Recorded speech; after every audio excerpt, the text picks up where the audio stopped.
Welcome back to the Flanagan Homestead. I just soaked some snow peas, Oregon sugar pod. I've also done sweet corn ambrosia and bush bean slenderite. And we're going to answer an age-old question. Does soaking your seeds before planting them really help germination rate? And does it help germinate more quickly? So we're going to plant these seeds tomorrow at 2 o'clock. It's 10:30 tonight, so it's going to be about 15 hours, which is kind of in that sweet spot for hours of soaking that I'm looking for. We did not inoculate the seeds with nitrogen, so that's not going to be a factor there. But we're going to take these seeds and plant the exact same number of seeds that are not soaked in the greenhouse tomorrow, see which comes up quicker, see which has a greater germination rate, and compare those. In just a couple minutes here, you'll see our results, so stick with us. But here's a spoiler alert. We found, at least in our test, soaking seeds was not beneficial. I'm going to talk about some of the variables that may have caused the statistics to skew one way or another, but we found really it didn't help soaking seeds. We started about 3 weeks ago, so I have charts and graphs that I'll show you now on how quickly the seeds came up and total percentage rate. But I want to show you some of the plants right now. So the kids did it as well as I did, so there's a lot more in this. This is the tray I planted of soaked peas and dry peas. We got 100% germination rate on both, and they're about the same size.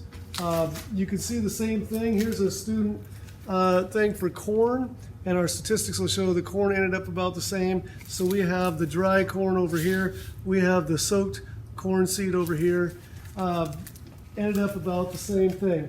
The one thing that was a huge difference, and this is one of the trays that we had here, is we have soaked beans right here. This is the single bean seed that came up that was soaked for 15 hours. And then here's the trays. You can see some didn't germinate, but here's the tray of dry beans that were planted. So especially in the beans, the slenderite beans, we killed all the seeds that we soaked basically, except for this one. So anyway, what we found is the soaked seeds in both the peas and the corn may have come up like a germinated day earlier, and you'll see that in the chart. But then again, we started soaking them 15 hours earlier, so that's almost, over half of a day right there. What I believe would happen is if I had the same time that I was soaking the pea seeds and the corn seeds, if I had planted some in a pot or in the ground and watered it in, and it was exposed to water at the same time, I think they would have come up at the same time. But they did, a lot of those came up maybe a day sooner, but then they caught up over time. The one thing that I did notice is, that you're expected at 80% of the pea seeds to germinate. We're at 82%, so we did well there. You expected 75% for the corn to germinate, and we were down at about 46%. And then the expected bean seed germination is 75%, and with the soaked beans, we were at a little over 1%, and we were only at about 30% for the dry beans. So that tells me there might be something wrong with what happened with the beans, not just the soaking, but 30% to 1% is a big difference. So here's a couple variables that we need to take into account that may have affected it, and let me know in the comments if what you think, how they may have affected it, and we're going to be doing more experiments. Number one, the seeds that we have here, so this is at our school. We were getting ready to plant over a year ago, March, and COVID shut down the schools. And so we went home and we didn't plant those seeds. So these seeds have been sitting on a shelf for over a year, which they should still be good, which you see in the peas and the corns, they still did really well. But the bean seeds, I don't know if that extra time, that extra year where we kept them on the shelf and planted them a year later, if that affects beans more than the other ones.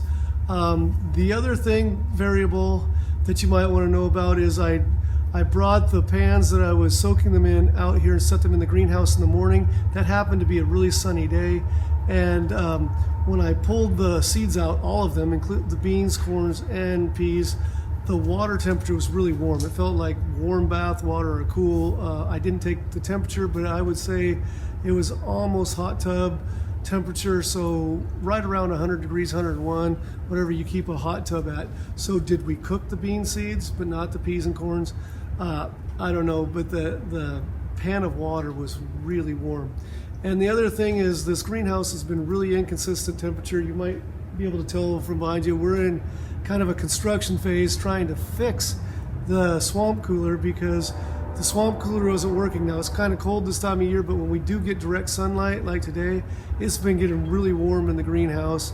And so there was inconsistent temperatures, and maybe that affected the bean seeds. So there's a few variables.